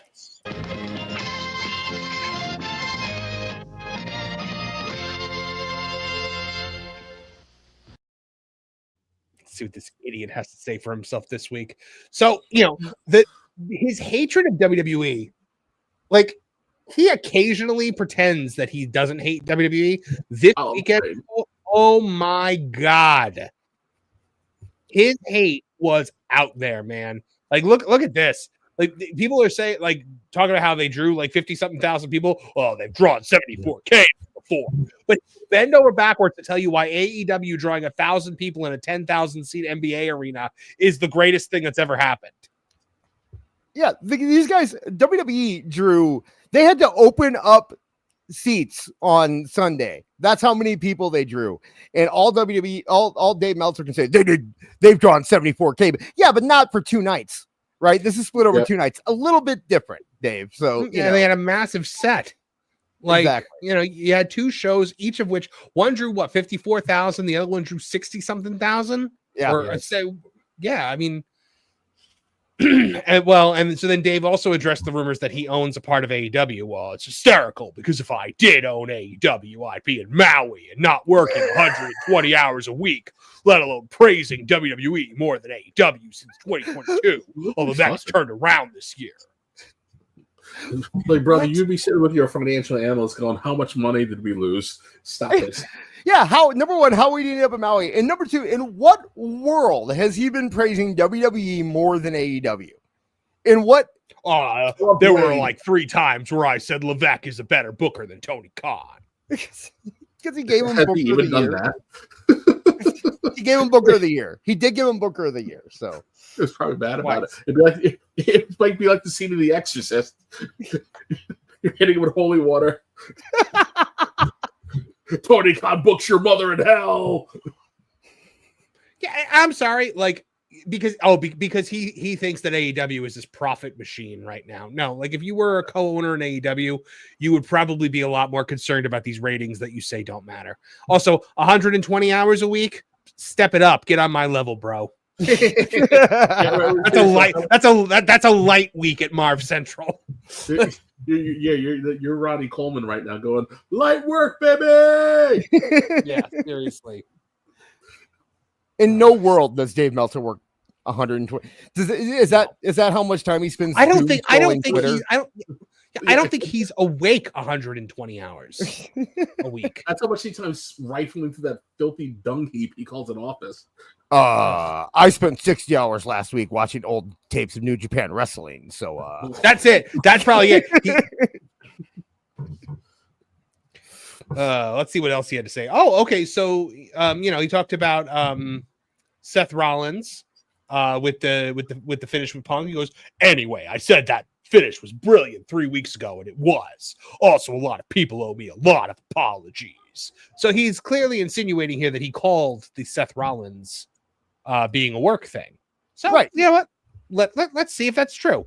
I believe we have a clip for that, right? Let's see. Dave Seth. Here we go. Let's see what Dave had to say. Oh, nope, that's the image. Where is it here? I'll get Cody, Dave Seg. Oh, there, I see it. Yeah. Dave Seth too? Mm-hmm. Okay. That it's, I mean, everyone's insisting that it's real, and John Pollock said what he said, and I tried to get a confirmation from someone if John Pollock was mistaken, and they would not say that. So I can say that much. Well, there is also another scenario, so I asked around a lot today as well, and there were also people that listened to the show last night, and everyone is insisting that he's hurt. Okay? Oh, yeah. Everyone is insisting that he is hurt. Yeah. And we were told he was hurt. And everyone's saying, yes, he's hurt. And then there's also the John Pollock story. Well, there is a third option, which somebody today told me what happened.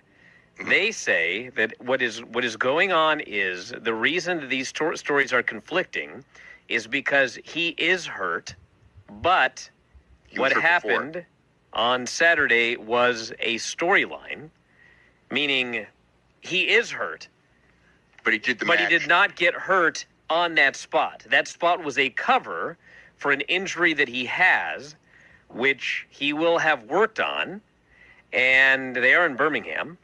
And so the idea that it was suggested was he will be out of action for a little while, but they're going to say 9 months or whatever, full, they'll give this whole thing, but he will be back much sooner than that. So actually that would cover every base. That storyline makes that, I'll just say that makes the most sense, because one of the things I was told was basically that the cash-in will come out of nowhere. Yes. Yeah. It makes sense. Gee, what a big change of pace that would be. Certainly they could say we weren't lying, he was hurt, but he wasn't hurt on that spot. I mean, it could be. I think every outcome. He was like, he could be hurt or he could not be hurt. Then he's not hurt. And he's like, you all owe me an apology. Like you said, every possible outcome. He could have been abducted by aliens who replaced him with a body double who also might be or not be hurt or not hurt. Go ahead, Jeff. One, I do. So I'll give them credit because athletes understand there is a distinction between being hurt and being injured. They were very careful to say that he was hurt. So it's like, yeah, he got hurt, and he took a couple weeks off. We didn't say he was injured. But I was like, I don't understand why people just aren't happy that they got. Yeah. This whole thing works off of your ability to suspend disbelief. So, if they are able to think about how many actual legitimate surprises we've gotten over the last even 20-something years. Ric Flair being the consortium. Mm-hmm. One of Brock Lesnar's 5,000 returns. Yeah. You're about it. Century. A couple of the Rock's returns were surprises that nobody knew was coming. So it's they come very few and far between. So when it happens, it's awesome. Just roll with it. Why are they trying to turn it into something that it doesn't need to be? We talked about this around the R-Truth thing, and these guys, they pretend like they want to be worked, but what they really want is they want to call it, and then they want WWE to say, "You did a good job." Congratulations, because you knew it and no one else did. I'm so proud of you. They want the attaboy. They want the feeling like they knew and no one else did.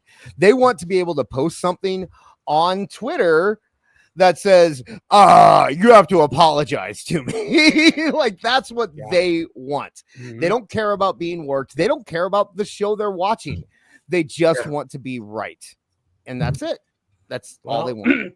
Well, and just like all of a sudden, Dave had all this insider information about Brock. The second that he debuted, even though he knew nothing about Brock coming back. So now we actually have two Dave Brock clips here. One of them is Dave just being super salty about WWE. Let's play that one first. Is a very sleazy company, okay, and they are going to do very sleazy things, and none of it should surprise you. The only stuff that got them to do something, that would get something to do something, is sponsors. And, if you're mad and you want to call sponsors, do that. Maybe it'll work. Maybe it won't. He's calling for a sponsor boycott on WWE. What a cancel pig. What a loser. What a lame-ass loser cancel pig. Oh, God. This was him trying to start a movement. This was he deleted this. We have been pretty disgusted by a lot of things that AEW does. We have never been like, go contact all of their sponsors. And because we would never do that because we're not cancel pigs. Hey, that's what got rid of Vince. Slim Jim. Slim Jim of all people was what finally. Why does Alvarez say it like it's some guy whose nickname on the street is Slim Jim? Hey, Vinny, come over here. I need you to have a talk with my man Slim Jim. I heard it from my buddy Joey Numbers and Slim Jim. And if you think that them mentioning Slim Jim is a coincidence, it is not. They were pointing because they're trying to get you. Exactly. Yep. They're pointing you. They're trying to aim the IWC at Slim Jim. Mm-hmm. And Slim Jim had nothing to do with him stepping down. That was the United States government potentially throwing him in prison that got him to step down. They pulled out and they dumped Vince as soon as Slim Jim pulled out. Absolutely. And then Slim Jim came back. So if Slim Jim decides they don't like Brock Lesnar, he's gone. No, he's not. Vince McMahon owned 51% of the company. Not even Jesus riding a T-Rex could have removed Vince McMahon if Vince McMahon did not want to be removed. This was clearly a thing where they were trying to start something.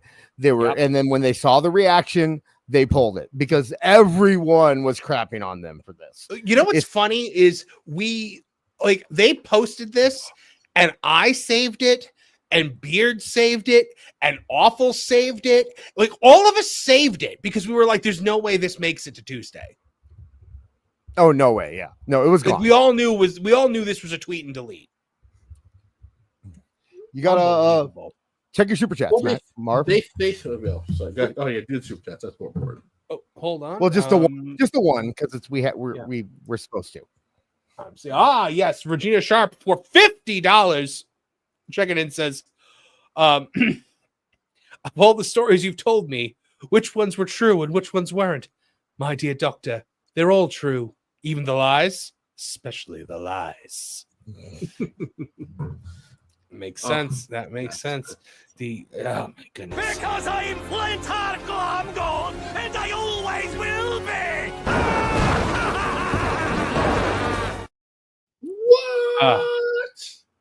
What? The Howard Stern show has been canceled. Yay! Huzzah! Oh, good Lord, that's my night. I mean, I'm happy, but yes. That's fantastic. Canceled or like he's just not renewing his contract? It says canceled. They have to clear out money for Pro Wrestling Nation. That is his $20 million contract was coming for negotiations, and they said, we're not giving that to you. Goodbye. No, we're giving it to Dave LaGreca. We're giving it to Jonathan Coachman is now at $20 million. Dave had a lot to say about you, Marv, in your podcast, you podcasters and your reactions. Oh yes, he did say something about that. Hold on, here let's get that one up. There'll be 75 million views for Brock Lesnar's return, and they'll show all these podcasters. Oh my God, it's the greatest thing I've ever seen. So we'll see how the whole thing goes down. It is an ongoing story. Can we just hear the way he said that? We have to say that again. I mean, I'm sure there'll be 75 million views for Brock Lesnar's return, and they'll show all these podcasters. Oh my God, it's the greatest thing I've ever seen. So we'll see how the whole thing goes down. It is an ongoing story. So today, right when I was getting everything ready, he posted another clip where it was like, see, I was right. I said 75 million and it was 75 million. Dave Meltzer knows what he's talking about. By the way, guys, we need to pull the clip of him going, oh, like he's Paul Bearer. Yeah. He's Paul Bearer having an orgasm. So this weird thing has been going on where Cody Rhodes, every time he speaks to the media, gets closer to shooting on AEW. And it happened again this week. And then Dave, of course, had to respond. So here we go. Bad blood, but there's also clearly a respect and love. And in the end, the way I kind of see it is if I felt disrespected ever at WWE, that's one thing. That's a company that was built. Look at this glass. You know, that's the Yankees. That's the flagship of it all. If I ever felt there, you know, I was a number on a sheet maybe, but feeling disrespected at something I built. Yeah. With my friends and with that we built, feeling disrespected there, I wouldn't stand for it. And I think Brandy and I both, I'm so blessed to have her. It was one of those where it was, I did way more here than you think. And you're going to find out the moment I'm out the door. I don't believe in like the cold-hearted, backstabby type of revenge. The greatest revenge on earth is success. And I felt like we were sitting on something wonderful, something great, a huge, potentially with what I was doing with the American Nightmare as a bad guy, as a good guy, as something in between. We're sitting on something magic. And if I'm not going to do it in the house that I literally, with Matt, Nick, and Kenny built, then buddy, I'm going elsewhere. All right. So that's what Cody said. Getting closer and closer to telling the truth. All right, let's see what Dave had to say. A lot of different stories going on. I had been in touch with him several times. It's just time to leave the territory, you know, and time to go to a new territory. Dave told him to leave. Tony's never said anything. Wait, he's claiming he told him to leave? He said it's time to leave the territory. He's been in touch with him several times and told him it's time to leave the territory. So, yes. About Cody at all that I can recall is negative. And Cody, for the most part, hasn't, but, you know, a little more and a little more. And you can tell with Brandy that Brandy kind of wants stuff to come out, but she doesn't want to be the one to say it. You know, obviously there was going to be some frustration and all that. I was surprised he went as far as he did, but then I'm kind of not, you know, I mean, he still never gave like a reason other than he felt disrespected. There were things that happened at the end where he probably felt that, you know, look, I helped build the company. This is what he said. Mm-hmm. You're just repeating what Cody said. Key part of the company for its. Let me point something out here. He just threw Brandy Rhodes under the bus. Mm-hmm. Because what he said was, he said, you know, Cody, he's a little bit gets out there, but you can tell Brandy wants it. How can you tell Brandy wants it to get out there? What has Brandy done? Now, Dave knows what happened. I guarantee, because he's just said he was the one who told Cody it was time to leave. How would he know it's the time to leave if he didn't know why Cody left? So there's Dave knowing and withholding news and him saying, you know what? And it's Brandy's fault. So any heat that you have for it, send it to Brandy because it's on her. That's what that was the code speak that he just told everyone. Yeah, he tries to weaponize his audience all the time. He did it with the sponsors. Years. I think he wanted to be like the Levesque, and then he saw that Tony was going to be the head guy. Mm-hmm. I don't know that that's. Mm-hmm. I don't know that that's the deal breaker. But I think that I don't think he thought that Tony was going to go head on into the booking. But the Young Bucks. I believe that. I believe that Cody was like, yeah, this guy's going to finance us and be a part of it and hang out with us. It'll be really cool. And then when Tony was suddenly like, and I'm going to produce the show and be the booker and write all the TV, Cody was probably like, uh-oh. Mm-hmm. Mm-hmm. But also probably didn't care because, you know, he was still writing his own stuff. Well, they say too, day one, day one first taping, they were already fractured and broken up in different camps. I had people on site who were like, hey, this isn't what everybody thinks it is. They all hate each other. So they all hated each other before the first pilot hit. So their booking right came from right independent stuff. Cody learned his booking from his father. Different generation, probably more detailed. Tony's going to do, you know, what he likes, which is in the end. Because Tony didn't learn how to book, is what you're saying. Yeah. No, he's like, well, it's two different philosophies. One learned from, one of the greatest wrestling bookers to ever live, and the other one figured it out on message boards when he was 13. One learned from E-Fed. Cody was given pretty much a lot of power. He was doing his own programs and everything like that. He'd gotten on the wrong side of the crowd and then really tried to fight hard to not turn heel, and the crowd was fighting him, and it was in a tough situation. Dave confirmed there that Cody booked his own stuff. So it's okay to admit that some people had creative control, but not the people that still do. Yeah, there's always been a outsider feeling with AEW, from what I understand, where and it goes up to this day with like the Hurt Business. Apparently they are just like on their own little island in AEW, and no one pays attention to them. Jericho had his island with his guys. Moxley has his island with his guys, and then the Tony Island has the Young Bucks and Omega, and although Omega has tried to distance himself. But that's if you really we can sit here and wax intellectual all day about the failings of AEW, but if you really want to get down to it, it's just that they can't come together. They aren't, What are you saying, Kevin?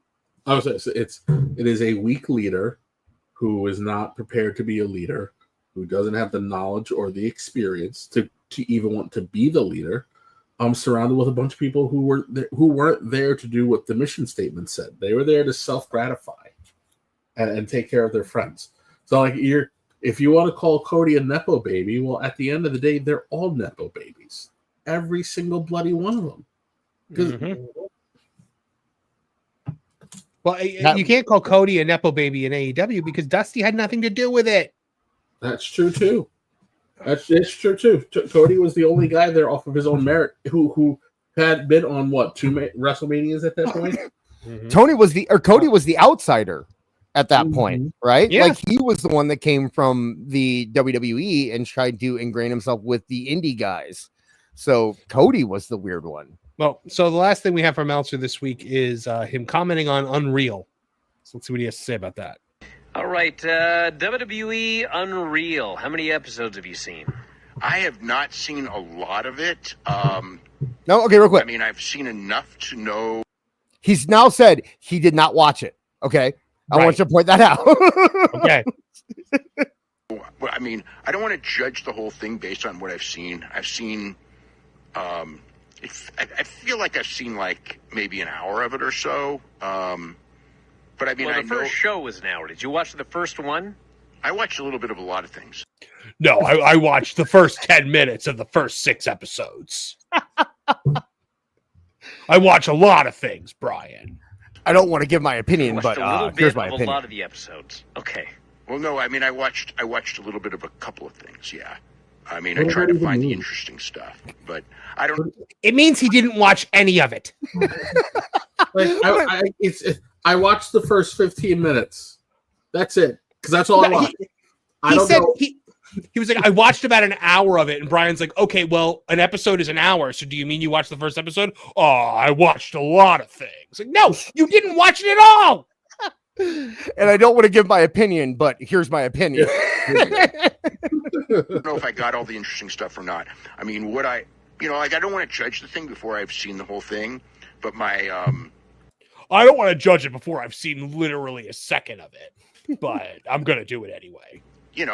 I felt like there was some stuff in there that was just complete bullshit, which, I've asked some people about it, and it was kind of like, this is the most, I have no idea what I'm talking about, and I'm trying to fake it conversation I've ever heard. Some stuff was complete bullshit. Some stuff was kind of real. Some stuff was, they didn't really go in depth on it. Well, Brian, some of the stuff involved people, and they said things. Some of those things were true, and some of them were less true. And some people talking about people. Let's give them something to talk about. Anyway, that's Dave for you.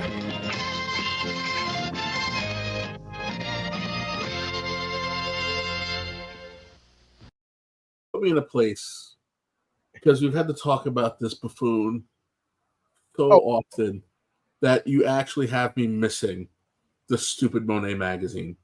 Okay, Kev, I will say we're probably not going to get to Monet Mag, but we do have something. The thing that we saved is something you're going to love.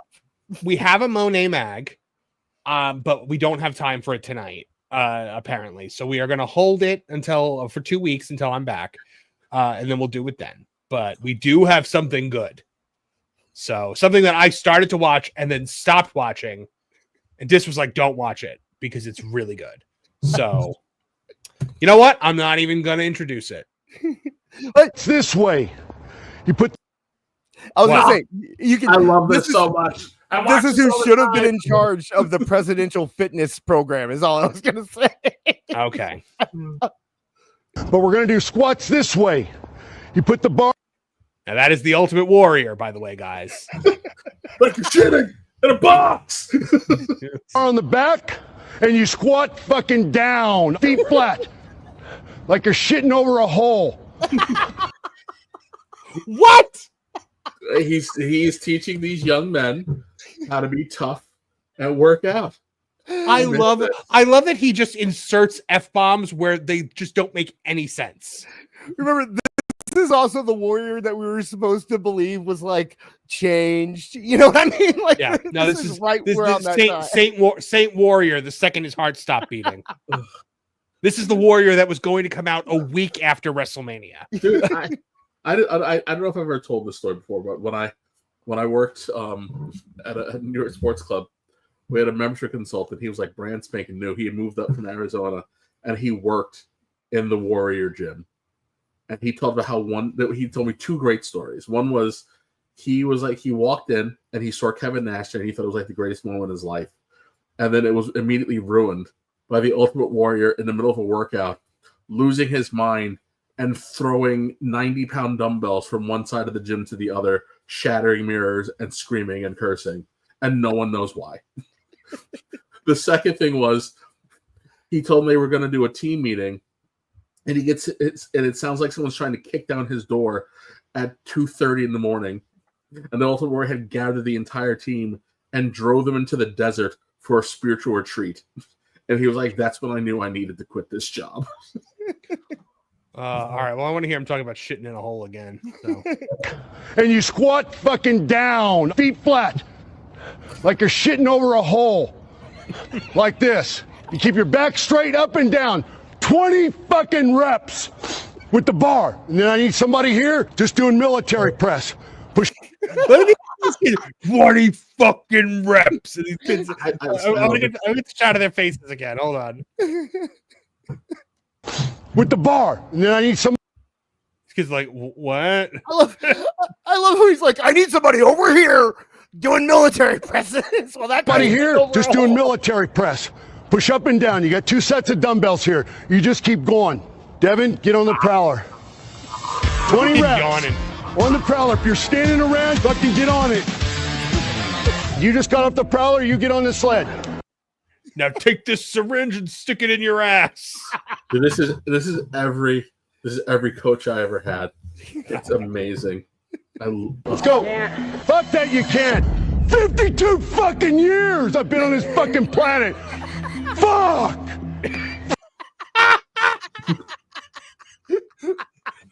52 fucking years I've been on this fucking planet. What is this? Fuck! What is this for? What did he record this for? Who are these children? It's just children he's beaten up to make them better, stronger men. This is how you stop soy boys from being born. True City? Johnny Lawrence. That's all he's the real Johnny Lawrence. He really is. I'm shocked he's not putting them in a cement mixer. Oh my gosh, here we go. Let's do this again. The kid's saying I can't. Or you get on the sled. Let's go. Fuck that you can't. 52 fucking years I've been on this fucking planet. Fuck! Pull that. How does that even make sense as a thing that you're responding to the thing that the kid said? I can't do it. What is he, Molly Shannon? I'm 50 years old. We have to clip that. We have to. That has to be a 52 fucking years. He's saying he's been on the planet for 52 years, and he's never said I can't. Fuck that you can't.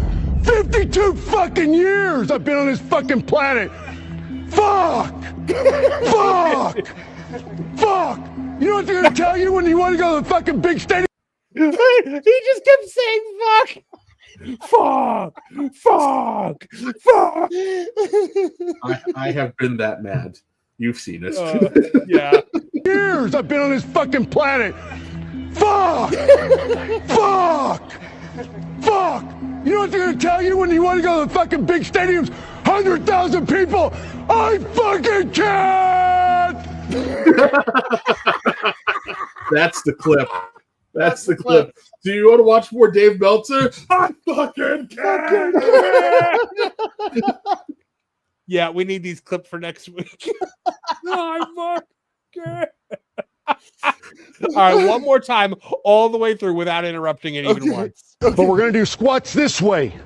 You put the bar on the back and you squat fucking down, feet flat, like you're shitting over a hole, like this. You keep your back straight up and down, 20 fucking reps with the bar. And then I need somebody here just doing military press. Push up and down. You got 2 sets of dumbbells here. You just keep going. Devin, get on the prowler. 20 reps on the prowler. If you're standing around, fucking get on it. You just got off the prowler, you get on the sled. Let's go. Fuck that you can't. 52 fucking years I've been on this fucking planet. Fuck! Fuck! Fuck! You know what they're gonna tell you when you want to go to the fucking big stadiums? 100,000 people! I fucking can't! I had to pull up this clip, this comment. I can't believe this guy died of a heart attack. It all suddenly makes more sense, doesn't it? Hey, you know what? These kids got more training than the Warrior University kids ever did. Oh no, he did show up for a day. So maybe this was Warrior University part 2. Because I don't think he came back for a second day of this. I'll tell you what, I think we just got Warrior more over than he's ever been. He's more over with me. I'm so disappointed because I've posted this so many times on my Instagram, and you clearly don't pay attention to things I post. I don't have Instagram, so yeah, I don't have Instagram. Oh my gosh. Yeah, oh my god. This is just that made my entire night. I'm so glad I didn't watch the whole thing. 52 fucking years. 52 fucking years I've been on this planet. All right, let's see what you guys have to say about that. I can't. I fucking can't.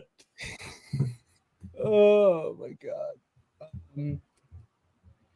Let's see. Forever Runner 59 for $199. Damn it, Dis, it's your fault Jade lost.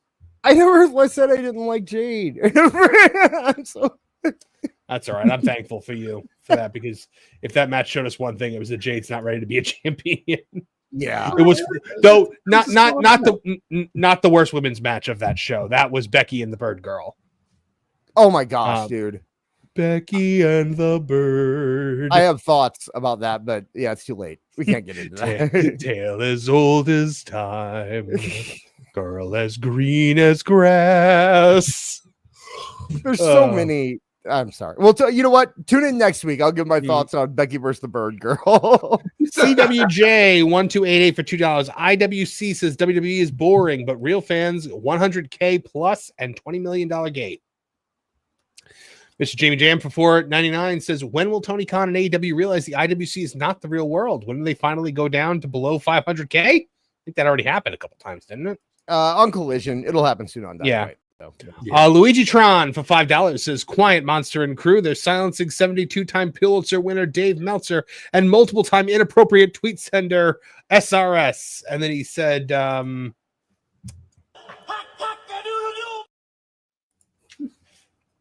hey, real quick. How great is it that Braun is incorporating more Steiner stuff into his thing? Oh, I doing love the it. badasses and the promo. Yeah, Yeah, I love it. love it. Braden Tyson for $2 says, with all the luchadors, just have Sammy be El Generico. Yeah. Or just the latest El Grande Americano. Yeah. I want an episode of Raw entitled Forever Grande, and it's everyone who ever played El Grande Americano together on a big mission. I love that there are people actually complaining about that, about how You like just got that, didn't you? I just did. There are people complaining about that, talking about it's lazy and stuff. It's like that is one of the most classic wrestling storylines to do. Just have it's fantastic. Don't people just have fun with it, man. Regina Sharp for $5. They just don't want to reveal that AEW is owned by Iranians, Marv. Iranians! It's the Libyans! John Williams for $1.99. I.e., such union must be used. I don't know what that means. I'm sure it's profound. Andre Adams for $4.99 says, me and Chef Eddie on to you dis. We know you are El Grande Americano. Bitch, I told you that the first week. You ain't got nothing on me. You're one of them. But CWJ 1288 for $5. Considering All In happened recently, the social media numbers are stunning. Last 30 days, WWE got 1 million new YouTube subs, AEW 60K. YouTube views, WWE 869 million, AEW 64 million. Wow. John Williams for $4.99 says the only thing worse than Brock returning would be if WWE brought in a rapper. Dude, they've been burying Travis Scott. Like every chance they get, they bury Travis Scott. I have a feeling when Travis Scott was supposed to do something else where he was supposed to, give the heat back, and he probably said no. Well, I have a feeling that he didn't want to put the work in. Yeah, and then he got Jelly Roll coming in and actually putting the work in. Well, and Travis Scott also, like, you could tell when he walked to the ring, he was just like, he was not putting effort into walking. Regina Sharp for $5 says, now witness the power of this fully armed and operational IWC. Andre Adams for $4.99 says, Regina, be honest, he literally got the same grill as Palpatine. Regina Sharp for $5. I'm sure Tony studied booking in depth, in quotes. Monkey Balls for $5 as I watch a little bit of a lot of things. I guess you could say I'm an expert. Dave, I look like a rotten avocado Meltzer. Rotten avocados instead of rotten tomatoes. That's Dave's critic site. Yeah. Regina Sharp for $5. Can we make Sammy the WWE janitor? Hacksaw. Pull a hacksaw with them. Yeah. John Williams for $1.99 says, Miss Super before IE. He was supposed to say super. Brother, you got to write in complete sentences. I can't understand a lot. Oh, I see what he says. For $4.99 says, my bet, depending on how the structure, it owns them up to more regulations they are meant to follow, i.e. such union must be used. That makes more sense. Thank you. Okay. Depending on how the structure of AEW is, it makes them more susceptible to regulations that they have to follow. Okay. Yeah, unions are, yep. We take back our criticism. If you want to split your super chats up to 2 super chats, you're more than welcome to. Yep. 100%. All right, guys, that's about everything. Kev, I know you got to head over because you've got to prep for Lorne and Apollo. It's 10 o'clock. So that is going to be at 11 o'clock over on the WDW Pro channel. Kev will be there. Lorne will be there. I will be there. No Culture. So, we will be missing him tonight. But Kev, tell the folks a little bit about what you got in store for tonight.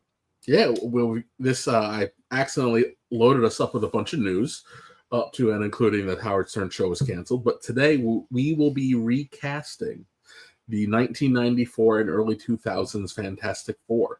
So come in, send us your ideas and your suggestions in the chat, and then also too we'll be explaining to you how we're going to evolve the game in the coming weeks. So hopefully we'll see you guys at 11. Awesome. Dis, what do you have to tell the fine folks at home? Hi. You can go follow me on Twitter at AEW Disciplinary Committee. Also, if you are bored on a Friday why don't you go and go to your Spotify or wherever you listen to your podcast and search Tooney Talk Wrestling. You will find us. We are there. And if you are listening to the show on Tooney Talk Wrestling, remember you can catch us every week, Tuesday night, 8 p.m. Eastern, 7 p.m. Central Time. That's where you can interact with us live. But we're actually doing really well over on the podcast circuit, and I just like giving shout outs to those guys and the Replay gang. Hi, everybody. Also, you can check out our Discord, tooney.dis.lol. We hang out on Mondays and Fridays specifically to watch wrestling together. But besides that, we like to chat in there. And then next week, like I said, I'm working on some nerd stuff for you. So if you like getting in the weeds and finding out about all this AEW stuff, I think we might actually pull some stuff that you won't see in other places. So that might be something to tune in for next Tuesday. Yeah, absolutely. Guys, some of you are asking for the Lauren and Apollo link. I just put it over there in the chat, so make sure you follow along with that. I think something happened, Kev, where the thumbnail is not appearing on the on the placeholder for the stream. I just see it a blank, but the show is going on at 11 p.m. Eastern Standard Time, goes to about 12:30 or longer, depending on how much we get ridiculous. So make sure you guys hang out with us there. I have to go write about things that are going to come out on that Park Place in the morning, including Howard Stern being canceled. So thank you to everyone who chatted, everyone who super chatted, everyone who just watched and said nothing. We appreciate all of you. We hear you. We see you. We speak your name. From all of us here at the Tooney channels, I'm Marvin the Movie Monster. Now get out of here! Now, bury the platypus, feel the wrath of my thank you-inator! Thank you, you piece of trash. Thank you. Thank you. Thank you! Oh, I suppose you want me to say thank you. Well, you know what? Saying thank you is like jobbing. Thank you! I got a little message. Thank you. Ooh, yeah! Oh, thank you! Oh, thank you! Thank you! Thank you! Thank you! Thank you! Thanks? For what? Hi-ho from all of us here at Tooney Town. Thank you! And viewers like you. Thank you.